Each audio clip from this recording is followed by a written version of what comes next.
কি মজা কাকরে জিজ্ঞেস করলে কোনোদিন কইতে পারবে না। ফুলের মধ্যে কি মজা, আরে শকুনরে জিজ্ঞেস করলে কইতে পারবে না। ফুলের মধ্যে কেমন মজা বুতুম পাখিরে জিজ্ঞেস করলে বলতে পারবে না। ফুলের ভিতরে মধুতে কি মজা একমাত্র বুলবুল পাখি বলতে পারবে। কথা বলেন ঠিক কি ঠিক না? আরে আল্লাহর জিকিরের মধ্যে কি মজা, হরিবদন ঋষি গৌর গোবিন্দ ব্যানার্জি চ্যাটার্জি ভট্টাচার্য, আরে হিন্দু বৌদ্ধ খ্রিস্টান কাফের মুশরিক নাস্তিক মুরতাদ বেঈমান কারুন Haman Shaddad Firaun Abu Jahal Abu Lahab Utba Shaiba Walid ibn Mughira Narendra Modi Donald Trump Netanyahu, এই সমস্ত বেঈমানকে কাছে আল্লাহর জিকিরের মজা জিজ্ঞেস করলে বলতে পারবে না। জিকিরের মধ্যে কি মজা আছে আল্লাহর জিকির যারা করে তাদের কাছে জিজ্ঞেস করলে কইতে পারবে। জিকির করে দেখেন মজা কারে কয়, বুঝাইতে পারলাম না। সরমুনার ময়দানে যাবেন, যাইয়ে দেখবেন 50 লক্ষ মানুষ যখন মাগরিবের পরে জিকির শুরু করে লা ইলাহা ইল্লাল্লাহ, একটু মাথার জাকি দিবেন, লা ইলাহা ইল্লাল্লাহ লা ইলাহা ইল্লাল্লাহ লা ইলাহা ইল্লাল্লাহ লা ইলাহা ইল্লাল্লাহ লা ইলাহা ইল্লাল্লাহ। চক্ষু বন্ধ করে একটু জিকির করি, কলবে পাক কইরা নে, লা ইলাহা ইল্লাল্লাহ লা ইলাহা ইল্লাল্লাহ লা ইলাহা ইল্লাল্লাহ লা ইলাহা ইল্লাল্লাহ। হাজারো টেনশন দূর হয়ে যায়। আলা বিযিক্রিল্লাহি তাতমাইন্নুল কুলুব, আল্লাহর জিকিরের দ্বারা দিল ঠান্ডা হয়ে যায়, টেনশন দূর হয়ে যায়, দুশ্চিন্তা দূর হয়ে যায়, মনের অভাব দূর হয়ে যায়, জাগতিক কোনো অভাব মনে থাকে না। আল্লাহর প্রেমে পড়ে জিকির করবা বান্দা, লা ইলাহা ইল্লাল্লাহ লা ইলাহা ইল্লাল্লাহ লা ইলাহা ইল্লাল্লাহ লা ইলাহা ইল্লাল্লাহ। বান্দা যখন লা ইলাহা কয়ে টান মারে, আরে ইল্লাল্লাহ বলার আগে আল্লাহ বান্দার মাঝখানে পর্দা আল্লাহ সরাইয়া নিয়ে যায়। আজামা বে পর্দা বিনি নূরে ইল্লাল্লাহরা, ওই সময় তুমি আল্লাহর নূর অন্ধ চক্ষু বন্ধ করে আল্লাহর নূর তুমি দেখতে পারবা। আল্লাহ সৃষ্টিকর্তা কে? রিজিক দাতা কে? বিধান দাতা তাহলে কে হবে? খাবো যার, বলেন খাবো যার গাবো তার, খাবো যার গাবো তার। হাসিনের খাই না তার আমি গাই না, খালেদার খাই না তার আমি গাই না, এরশাদের খাই না তার আমি গাই না, মজিবারের খাই না তার আমি গাই না। খাই আমি কাররা কার, গাবো আমি কার, আইন চলবে কার, বিধান চলবে কার, সংবিধান কার। কুলিল্লাহুম্মা মালিকাল মুলক, হে আল্লাহ, আল্লাহ পাক বলেন কুলিল্লাহুম্মা বলে দাও আল্লাহুম্মা মালিকাল মুলক, এ জগতের মালিক একমাত্র আল্লাহ, কেবলমাত্র আল্লাহ, শুধুমাত্র আল্লাহ, এর মধ্যে কোনো কিন্তু নাই। কতক্ষণ? কিন্তু আমরা 2 বিঘের মালিক। তুমি 2 বিঘের মালিক হলি, আর আমার আশীর্বাদ থুয়ে চলে যাও কে? ও 2 বিঘে ব্যাগ ভরে নিয়ে যাও। তুমিও টাকার মালিক, নিয়ে যাও, কাফনে পকেট বানায় বস্তা ভরে নিয়ে যাও। নিতে পারেন? কতক্ষণ পারবেন? কেউ পারছে? আপনিও পারেন নাই, কেউ পারে নাই, আমিও পারবো না 1 টাকাও নিতে। এত টাকা রাখবা কোথায়? আইনুদ্দিন আজাদের এই পংক্তিটা আমার ভালো লাগে। এত টাকা রাখবা কোথায়, কাফনের তো পকেট নাই।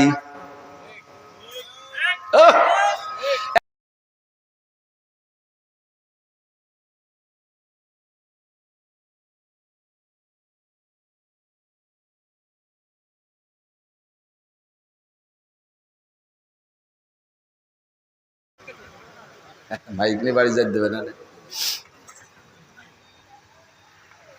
জগতের মালিক কে? তুতিল মুলকা মান তাশা। এই আপনাদের এই সালতার বিল, এটা কোন গ্রাম? মোড়হাট। মোড়হাটে বিল আছেন মাঠা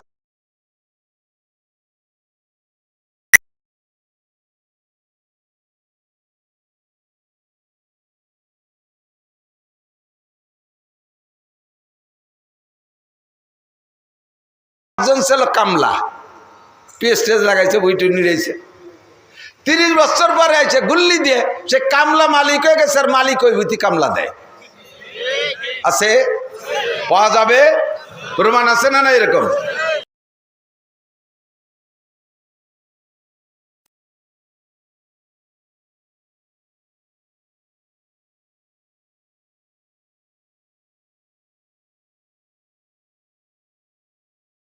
থেকে খেজুর গাছের রস নেয়।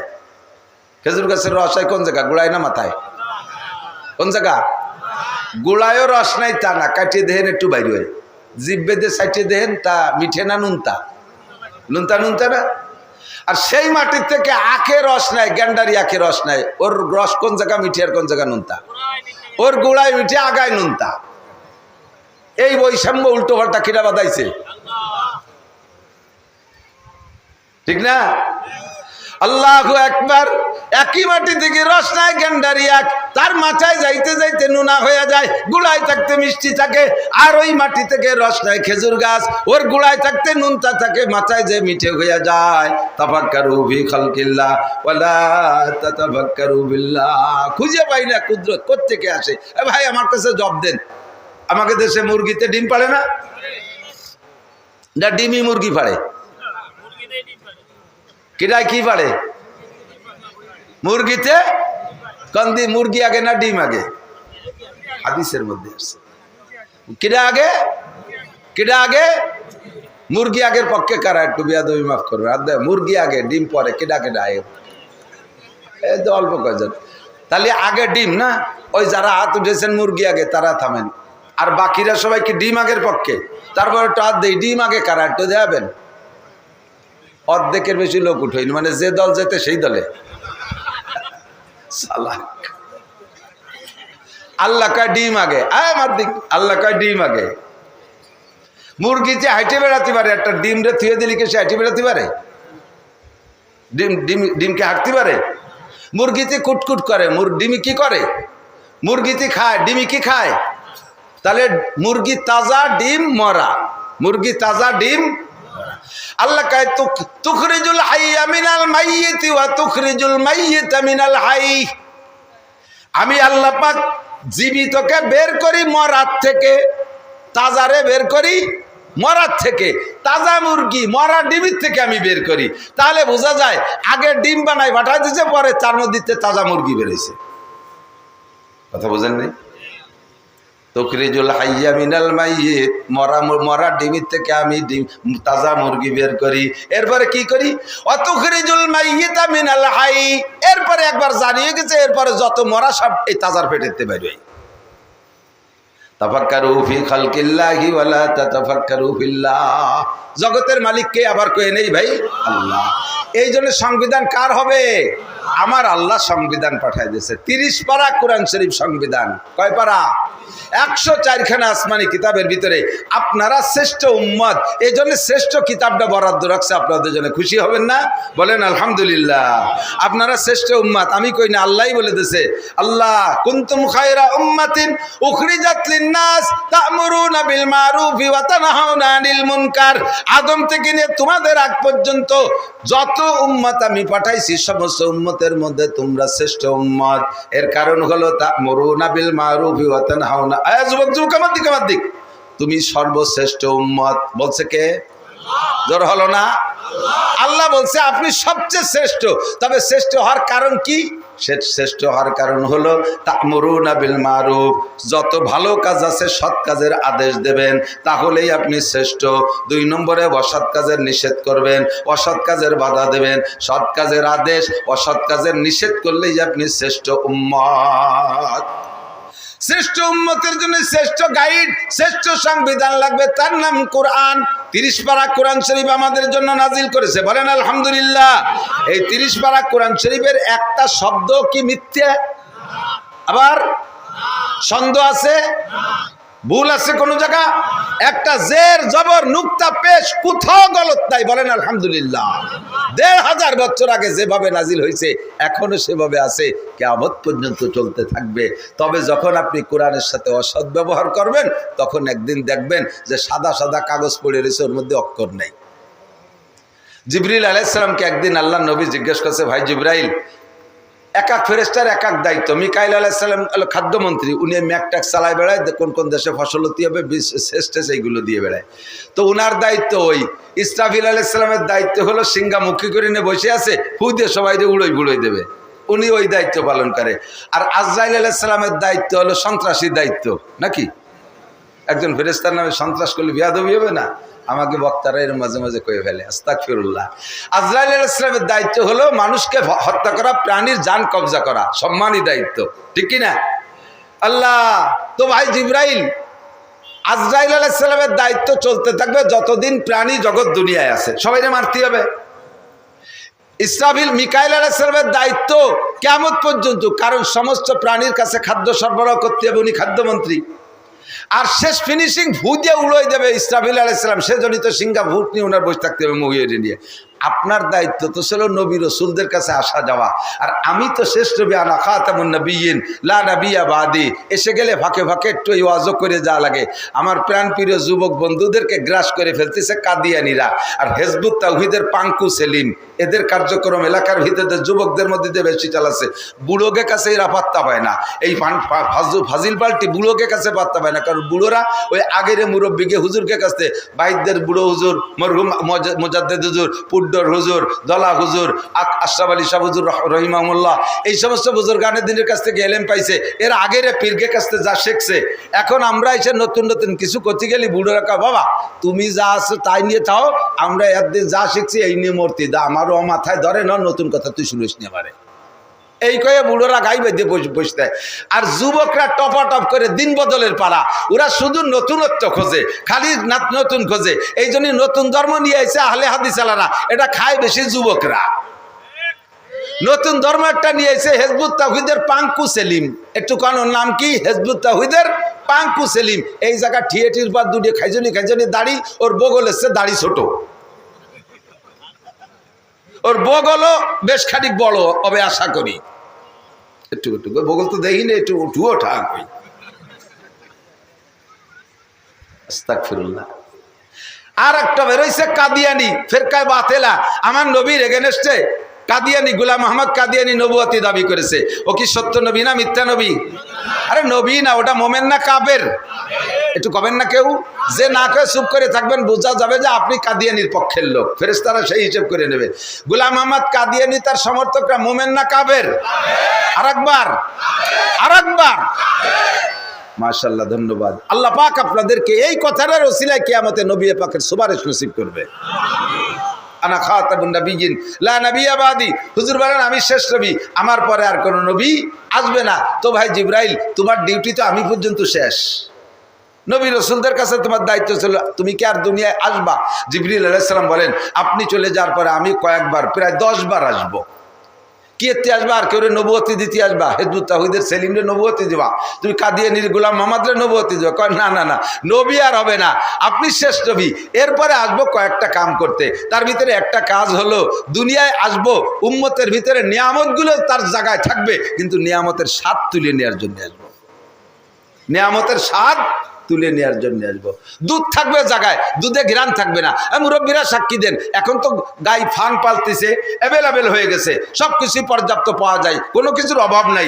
আমরা ছোটবেলায় স্বাধীনের পরে যে অভাব দেখছি, বিশেষ করে আমার সংসার আমি দেখেছি, আল্লাহু আকবার, দুপুরবেলা পেট ভরে ভাত খাইতাম, সকালবেলা 2টো রুটি, আর রাত্রে দুপুরে ভাতের থেকে হাড়ির কোনায় অল্প সাইডে ভাত থাকতো, তাই মাও খাইতো না, আব্বাও খাইতো না, আমরা ছোট ছোট 3টে সাইডে ভাই বোন থাকতাম। মা কইতো যে 1 প্লেটে মাহাইয়ে নেলা নেলা ভাগ করি খা, পেটে এলো তাতা খিদে।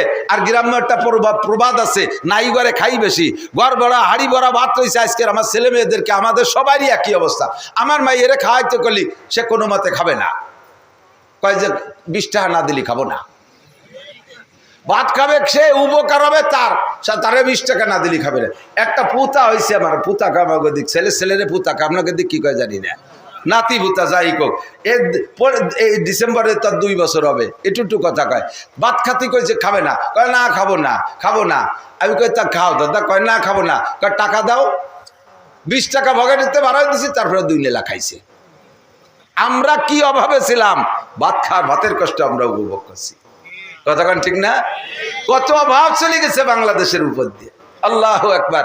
সেই সময় মা 1 পোয়া দুধ ব্যবস্থা করতো, তার ভিতরে 1 সের পানি দিত, সেই 1 সের পানি দিয়ে জ্বালাইতো, একটু চামচে আমরা 8-9টা ভাই বোন ভাগ করে দিত। দিতে দিতে মার কিছু থাকতো না, মা শেষমেশ দুধ ভাগে পাইতেন না। ওই দুধের হাড়ির ভিতরে একটু পানি দিয়ে ঘুটিয়ে তার মধ্যে মা 4টে ভাত মাখায় নিত, তারটি আবার 1 নেলা আমারে দিত। সেই নেলায় যে গিরান, এখন 5 কেজি দুধ জ্বালাইয়া 1 কেজি বানালে সেই গিরান পাই না। মুরব্বীরা কটা কেন এখানকার তো জানে না, নতুনটা জানে না, ঠিক না? ইলিশ মাছ একবারই ভাজলি রানলি 3-4 বাড়ি গিরান হয়ে যেত সন্ধ্যের সময়, মনে আছে? আর এখন ইলিশ মাছ খাই, নাক দেখাই, গাল দেখাই, তাহলে কি তেলুটাই না বাইতেটাই না, ইলিশটা কি তা কিচ্ছু বোঝা যায় না, ঠিক না? ছোটবেলায় আমার চাচা ভালো বড় আলেম ছিলেন, উনার বাড়ি ফল ফ্রুট আসছে। আমার আব্বা গরিব মানুষ ছিল, ফল ফ্রুট আমাকে কিনে খাওয়াতে পারত না। চাচি একটা কমলা লেবু দিত, তাই 1 রুয়াইরে ভাগ করে দিত আমাকে, কয় ভাই গুন্ডে। আব্বা ওই খুশা হান্ডে সোনের চালের ভিতরে গুজিয়ে থতো, সপ্তাহখানিক পরে ওইটা মড়মড়ি হয়ে যেত, মট করে ভাঙলি একেবারে কাঁচা কমলার ঘিরান বেরোইতো। আর এখন কাঁচা কমলা খুলিয়ে নাকের সাথে ঘষলে বোঝা যায় না কমলার খোসা না তরমুজের খোসা।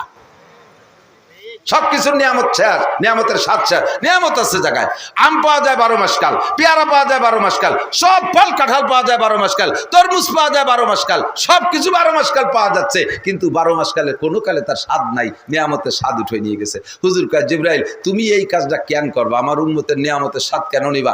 কয় যে আমি নেব না, আমারে নীতি আল্লাহ পাঠাবে। কেন নীতি পাঠাবে? কয় উম্মত যখন নিয়ামতের সাথে 2 নম্বরই করবে, আল্লাহ বলবে যে তুমি 3 নম্বরই করে আসো। উম্মতে যখন নিয়ামতের সাথে 2 নম্বরই, দুধের সাথে পানি মিশাই কি মিশাই না? কতক্ষণ আমি নড়াই লস করছি যে দুধের সাথে পানি মিশানো হারাম। পরের বছর যাইয়া একজন আমার বলতেছে, হুজুর এই বাইরে গত বাইরে ওয়াজটা 1 বছর খুব কার্যকারী হয়েছে, আমাদের এলাকায় সব মানুষ সতর্ক হয়ে গেছে, কেউ দুধের সাথে পানি মিশায় না, এখন পানির সাথে দুধ মিশাই। এটা আবার কোন নিয়ম? কয় যে আড়িতে দুধ দোয়াবে ওর আয় দাঁড়ি পানি নিয়ে ওর মধ্যে দুধ দোয়ায়। আর আপনি বলছেন দুধই পানি মিশানো যাবে না, পানিতে দুধ মিশানো যাবে না, তা তো কর নাই। কত বড় সেটা! আল্লাহ কয় আমাকারু আমাকার আল্লাহ আল্লাহু খায়রুল মাকিরিন। চালাকি করো, সমস্ত চালাকের সৃষ্টিকর্তা কে? আরে দুধের সাথে পানি মিশাও আর পানির সাথে দুধ মিশাও, আল্লাহর নিয়ামতের সাথে 2 নম্বরই করেছো, যার কারণে দুধের মূল দুধের মজাও শেষ হইয়া গেছে।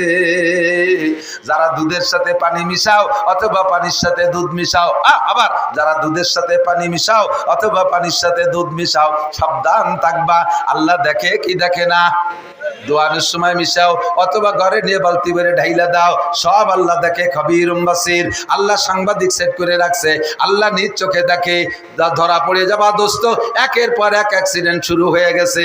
আল্লাহু আকবার। সর্বপ্রথম মরবে বাছুর, তারপরে মরবে গাই, তারপরে মরবে তো দুয়াইছে যেটা, এরপরে মরবে তুই।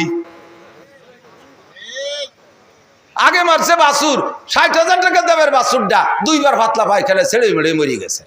গাইটার পেটে বাছুরের তার মাত্র 2 মাস পর বিয়েবে, সেটা অ্যানথ্রাক্স হয়ে বাট ফুল হয়ে শীতে পড়ে গেছে। কি হয়েছে? গাই মরে গেছে। 1.5 লাখ টাকা দামের গাই মারছে, দুধের সাথে পানি মিশাইছো কয় টাকা? নয় 6 মাস দুধ বেচছো, 6 মাস দুধ বেচছো, ডেলি 1 কেজি মিশাইছো, 80 টাকা কেজি, 300 কি বলা হয় 23-24 মাসে 2400 টাকার দুধ 2400 টাকার পানি মিশাইছো, 6 মাসে কয় হাজার টাকা হয়েছে? তুমি 30,000 টাকাই হয়েছে, আর 18-20,000 টাকা একে টানে 60,000 টাকার বাছুর শেষ। গ্রাম্য বাংলায় কয় দুধি কি বলে, আমের সাথে সালাও যাবে, গুড় সাথে নুড়ুও যাবে। গুড় সাথে নুড়ুও বোঝেন নাকি? উলাপান মাটিতে পায়খানা করে, খেড় দিয়ে ভেসায় ফেলে, ওরে নুডো কয় না তো? পালাতে নতুন কল করে খেড়াই নিয়ে ওই ময়লাটারে মুড়াইয়া এইভাবে বাগানের মধ্যে ময়লা ফেলে, খেড় কয়টা কে নিয়ে আবার গাইরে গুলির মধ্যে দেয় নাকি? ও গুড় সাথে নুডুও চলে যায় না? আসলে তো নুডুও ফেলাবে না, ফেলাবে তো গু। তোমার এই যে দুধের সাথে পানি মিশাইছো, গুড় সাথে নুডো যাবে, আমের সাথে সালা যাবে। দুধের সাথে 2 নম্বর, গুড়ির সাথে 2 নম্বর, একেবারে 1 নম্বর পিওর কইয়ে অর্ডার দিয়ে ডবল দাম দিয়ে অর্ডার দিছি। এরপরও সেই গুড় বাড়ি নিয়ে 1-1.5 মাস পরে দেখি যে সে মাটি হয়ে গেছে। তুমি 2 নম্বরই করবা, আল্লাহর হুকুমে আমি 3 নম্বরই করব, নিয়ামতের মজা কেড়ে নিয়ে যাব। মাছের স্বাদ নাই, গোশের স্বাদ নাই, ফলের স্বাদ নাই, দুধের স্বাদ নাই, গুড়ের স্বাদ নাই, কোনো তার স্বাদ নাই। কথা কোন ঠিক কি ঠিক না? 2 নম্বর কি করবা? জিব্রাইলকে দ্বিতীয় আরেকবার এবং এই যে জিব্রাইল কইছে আসবো, আর মানে এ কাজের জন্য আর আসা লাগবে না, আসিয়ে গেছে মনে হয়, এ ডিউটি পালন করে চলে গেছে, আর নিয়ামতের সাথে শেষ। 2 নম্বরে কি জন্য আসবা? কয় 2 নম্বরে দ্বিতীয়বার আর একবার আসবো, মানুষের ভিতরে থেকে অরিজিনাল মোহাব্বত আমি নিয়ে যাব, মোহাব্বত আর ভালোবাসা থাকবে না। কেন এই কামটা কেন করবা? কয় যখন মানুষে আসল মোহাব্বতকে গুরুত্ব না দিয়া এদিক এদিক আসল মোহাব্বত